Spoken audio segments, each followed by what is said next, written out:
సౌమ్య నిట్టల గారు రచించిన కథ పెంపకాలు ఈరోజు మీకు చదివి వినిపించబోతున్నాను.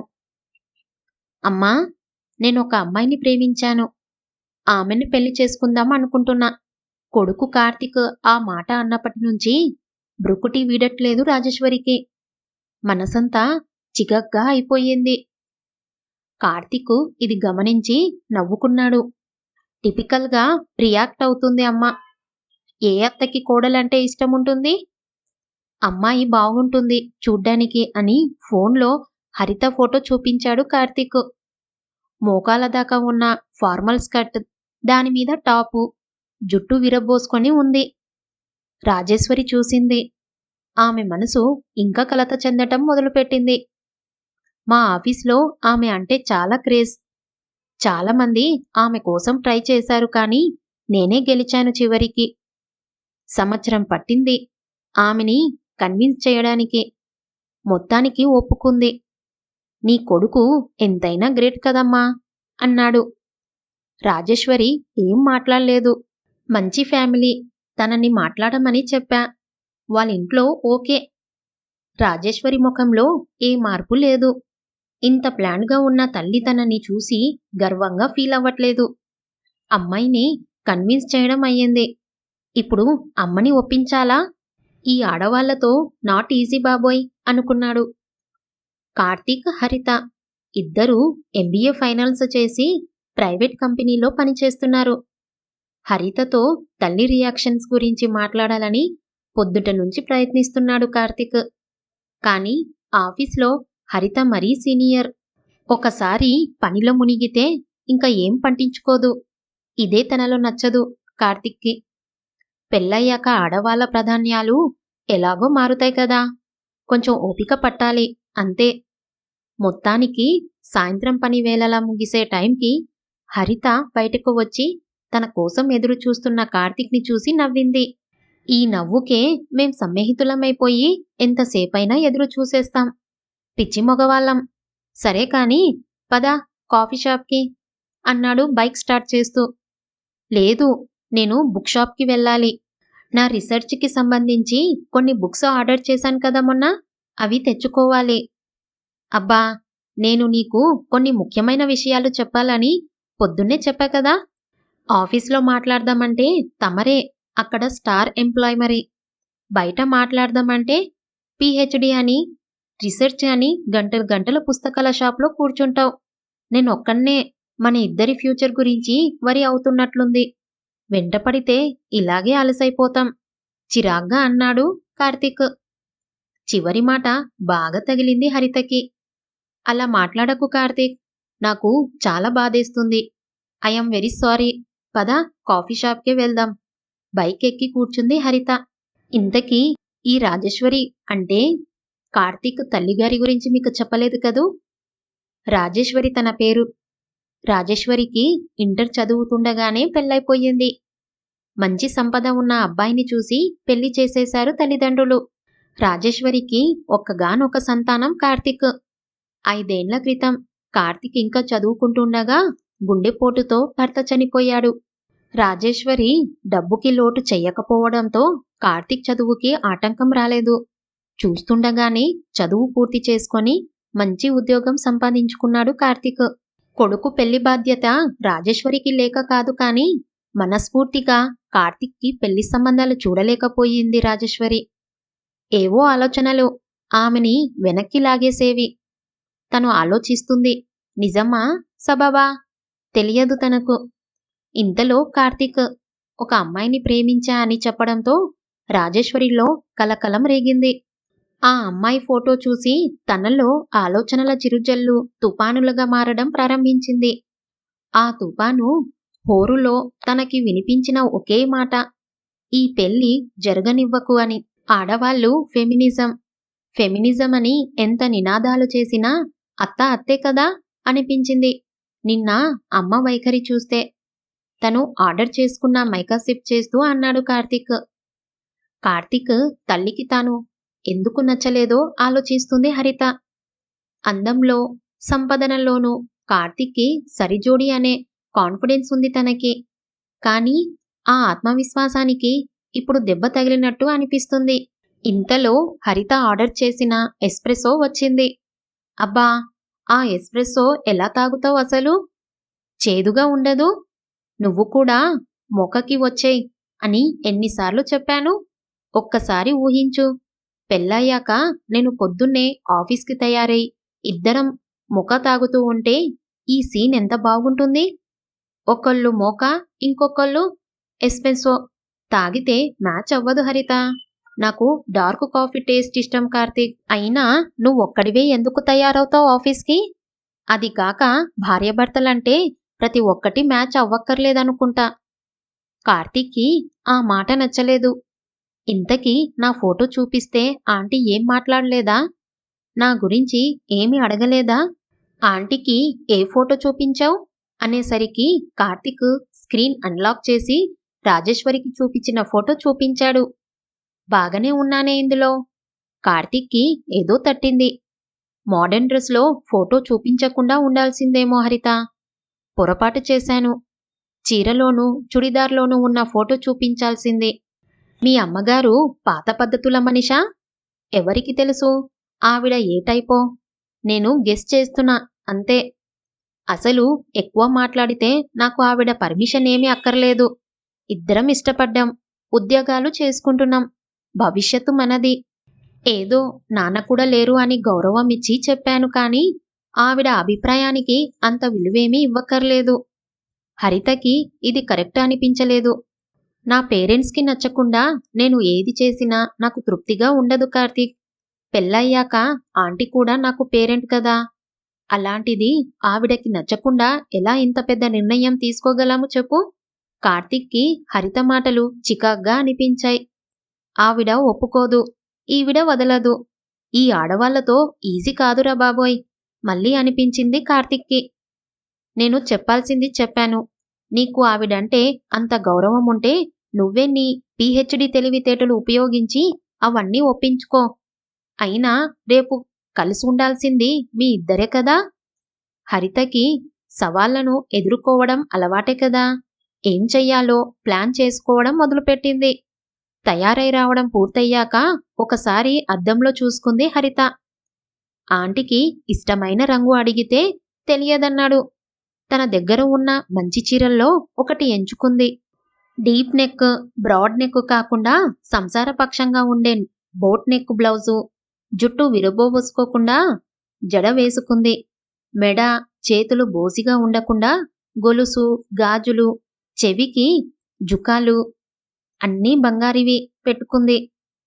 ఉట్టి చేతులతో వెళితే బాగోదు అని స్వీట్లు తీసుకుంది. ఆంటీకి ఏ స్వీట్ ఇష్టమో చెప్పలేకపోయాడు కార్తీక్. తెలిస్తే బాగుండేది. ఉద్యోగంలో చాలా మీటింగ్స్‌లో పాల్గొన్నా. ఇది తన వ్యక్తిగతమైన జీవితానికి ఎంతో ముఖ్యమైన సమావేశం. బాగా జరగాలి దేవుడా అనుకుంది మనసులో. కార్తీక్ ఎవరో తనకి ఒక సంవత్సరం క్రితం తెలీదు. తనే వచ్చి పరిచయం చేసుకున్నాడు ఒకరోజు. తన ఉద్దేశం ఏమిటో మొదటి వారం రోజుల్లోనే చెప్పేశాడు. తనే వెంటనే కన్విన్స్ అవ్వలేకపోయింది. కారణం అతను సరిగ్గా తెలియకపోవడమే అన్నాడు కార్తీక్. ఆమెతో టైం స్పెండ్ చేయడానికి రకరకాల వంకలు వెతికేవాడు.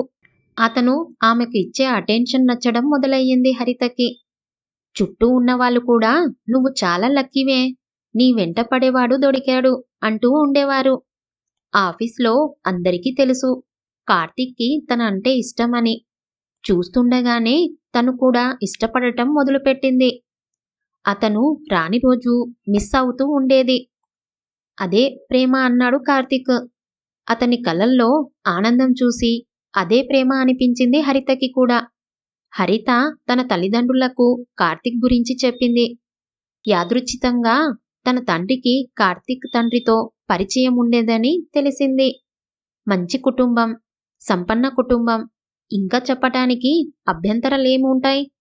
తన పేరెంట్స్ ఏమంటారోనన్న టెన్షన్‌తో ఆ రోజు వీధి చివర ఉన్న కాఫీ షాప్‌లో కూర్చొని ఉన్నాడు కార్తీక్. ఏమన్నాడు? నా పాలిటి ప్రకాష్ రాజ్ అని తన తండ్రి మీద జోకేశాడు కూడా. తను ఈ గుడ్ న్యూస్ ఇవ్వగానే మా నాన్న నా హీరో హరిత. నాకు ఆయనంటే చాలా అటాచ్‌మెంట్ ఎక్కువ. ఆయన లైఫ్ లీడ్ చేసిన తీరు నాకు ఆదర్శం చూడు. చనిపోయాక కూడా ఎలా నాకు మేలు చేశారో అని తన తండ్రి గురించి మాట్లాడుతూనే ఉన్నాడు ఓ గంట సేపు. ఇంకా తమ పెళ్లికి ఏ అడ్డంకులు కనిపించలేదు. తన తల్లికి ఓ మాట చెప్తే చాలు అన్నాడు కార్తీక్. అలాంటిది ఆవిడ నుంచి వ్యతిరేకత వస్తుందని ఇద్దరూ ఊహించలేదు. ఎందుకు అని తరచి తరచి అడిగితే నీకు కారణం చెప్పవలసి రావడమే కారణం అని నర్మగర్భంగా నవ్వారంట. కార్తీక్ చెప్పిన దాన్ని బట్టి ఆంటీకి పెద్దగా అభిప్రాయాలు కాని, ఇది అని అయిష్టాలు కాని లేవు. పెద్దగా చదువుకోలేదు కూడా అనుకుంటా. తన మోడర్న్ ఫోటో చూసో ఇంకేదో కారణంతోనో తనని అపార్థం చేసుకొని ఉండవచ్చు. అలాంటివి ముఖాముఖి క్లియర్ చేసుకుందామనే ఈ మీటింగ్ అడిగింది హరిత. మొదట భయపడింది. తనని ఇష్టపడని ఆంటీ కలవడానికి మాత్రం ఒప్పుకుంటారా అని. కాని ఆవిడ వెంటనే ఒప్పుకున్నారంట. ఇంట్లో చెప్పలేదు ఈ విషయం. ఇంకా తెలిస్తే ఆంటీతో మాట్లాడడానికి వెళ్ళనిస్తారా? వాళ్ళే ఇన్వాల్వ్ అవుతారా? అనవసరంగా చిన్న విషయం పెద్దదవుతుందేమో అని ప్రస్తుతానికి దాస్తుంది ఇంటి వాళ్ళ నుంచి. అసలు ఇలా దాచాల్సి రావడం తనకి అస్సలు ఇష్టముండదు. కాని ఏం చెయ్యాలి? కార్తీక్ అంటే ఇష్టముంది కదా తనకి. ఓసారి గట్టిగా ఊపిరి పీల్చుకొని బ్యాగ్ తీసుకొని బయలుదేరింది హరిత పుస్తకాల షాపుకి. ఆంటీ అక్కడే కలుస్తా అన్నారంట. కాటన్ చీర కట్టుకొని హుందాగా ఓ నవల పేజీలు తిరిగేస్తున్న 50 ఏండ్ల రాజేశ్వరిని చూసి కార్తీక్ చెప్పినట్టులేరే అనుకుంది హరిత. చూడగానే తత్తరపడిపోతా అనుకుంది. కాని ఆవిడ చూపు ఎంత సరళంగా ఉందంటే తనకి హాయిగా అనిపించింది ఆవిడ సమక్షంలో. ఆ బుక్ షాప్లో కూర్చొని చదువుకోడానికి కుషన్ ఉన్న కుర్చీలు వేసి ఉన్నాయి. కూర్చుందామా అని దారి తీసింది రాజేశ్వరి. హరిత ఆమెని అనుసరించింది. వర్కింగ్ డే అవడం వల్ల బుక్ షాప్లో ఎక్కువ మంది లేరు. హరిత స్వీట్ బాక్స్ ఇచ్చి మీకు ఏ స్వీట్ ఇష్టమో తెలియదు, అందుకే అసార్టెడ్ బాక్స్ తీసుకున్నాను అని నసిగింది. రాజేశ్వరి డబ్బా తెరిచింది. ఏది ట్రై చేయమంటావు అంది. పిస్తా రోల్ బాగుంటుంది.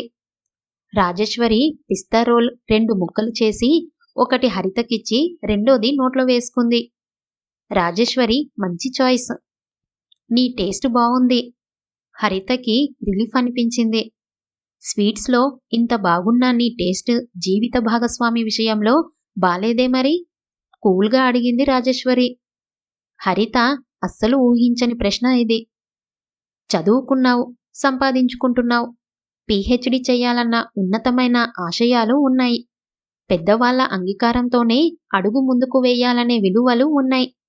ప్రేమ కోసం సవాళ్ళని ఎదుర్కొనే ధైర్యం ఉంది. ఇంత మంచి పర్సనాలిటీ ఉన్నదానివి నీకు తగిన అబ్బాయిని ఎంచుకున్నాననే అనుకుంటున్నావా? హరిత కళ్ళు విప్పి ఆశ్చర్యంగా చూస్తుంది. నేను కార్తీక్కి సరిజోడినే అని వాదించడానికి సిద్ధమై వచ్చింది. అసలు కార్తీక్ తనకి తగునా అనే ఆలోచననే రాలేదు హరితకి. ఎందుకు? పెంపకాలు. హరిత మనసులో ప్రశ్నకి బయటికే సమాధానం ఇచ్చింది రాజేశ్వరి.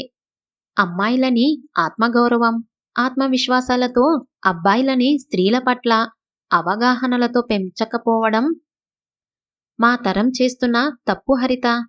మా వాడు నీలో అందాన్ని మించి గుణగుణాలను చూడలేదు. ఎందుకంటే అతని పెంపకం ఎలా సాగిందో ఓ తల్లిగా నాకే తెలుసు. కార్తీక్ తండ్రికి నేనంటే ఏమాత్రం గౌరవము, ప్రేమ ఉండేవి కావు.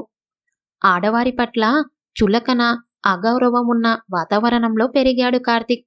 తండ్రి నన్ను ఈసయించుకోవడం చూసిన కార్తీకు తను కూడా అలాగే చేసేవాడు.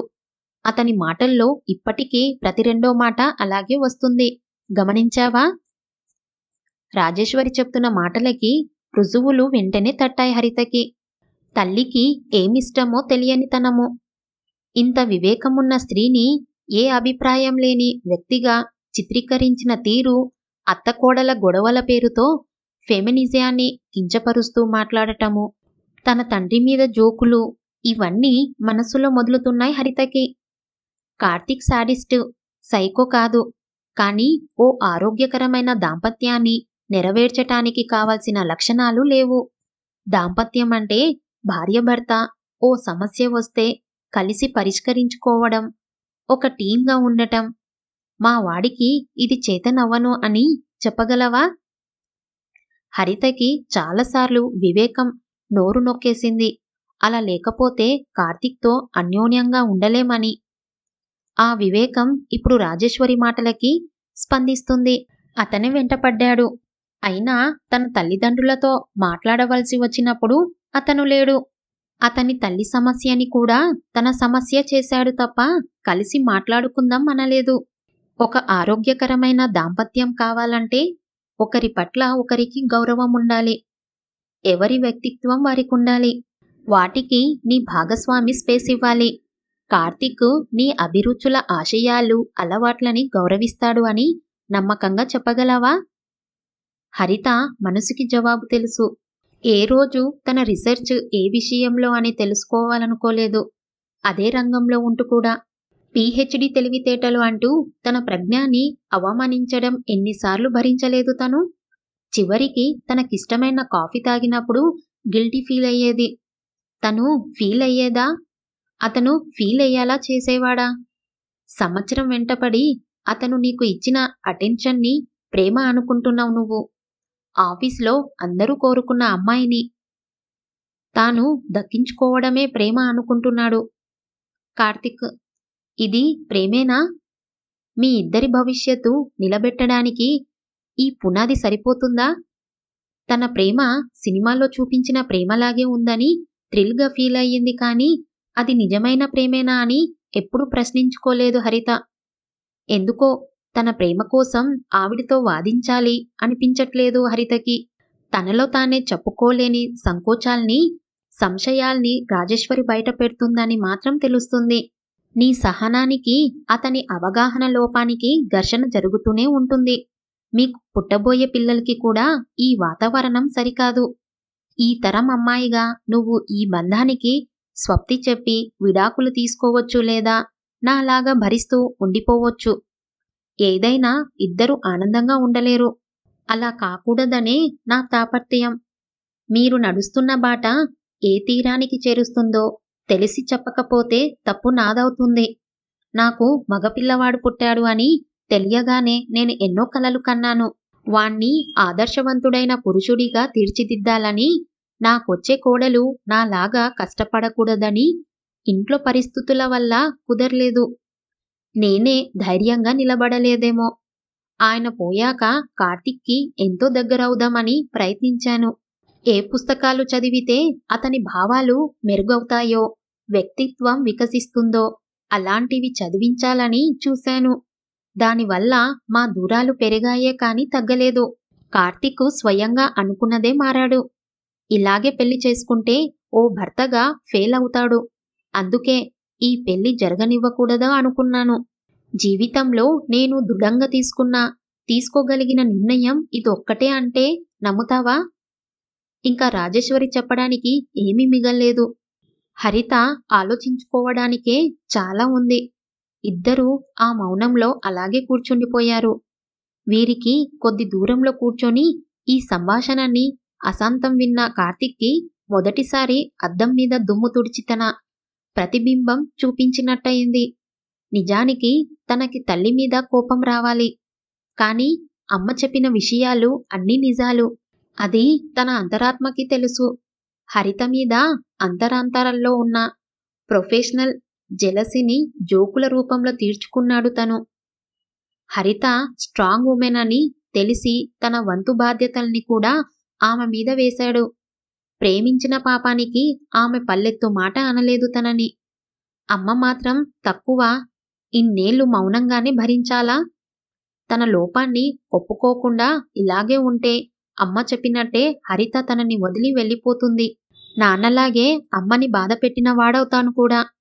నేను మారుతాను అని వట్టి ప్రమాణాలు చేయడం కూడా వృధా. అమ్మ అన్న ఓ మాట గుర్తుకొచ్చింది. పెంపకాలు. తనని ప్రేమించే ఈ ఇద్దరు స్త్రీల మూర్తుల వైపు నడిచాడు కార్తీక్. ఇద్దరూ కార్తీక్‌ని చూసి ఆశ్చర్యపోయారు. కార్తీక్ ఎలా స్పందిస్తాడో ఇద్దరూ ఊహించలేకపోతున్నారు. కార్తీక్ తన తల్లి ముందు కూర్చొని ఆమె చేతులు అందుకున్నాడు.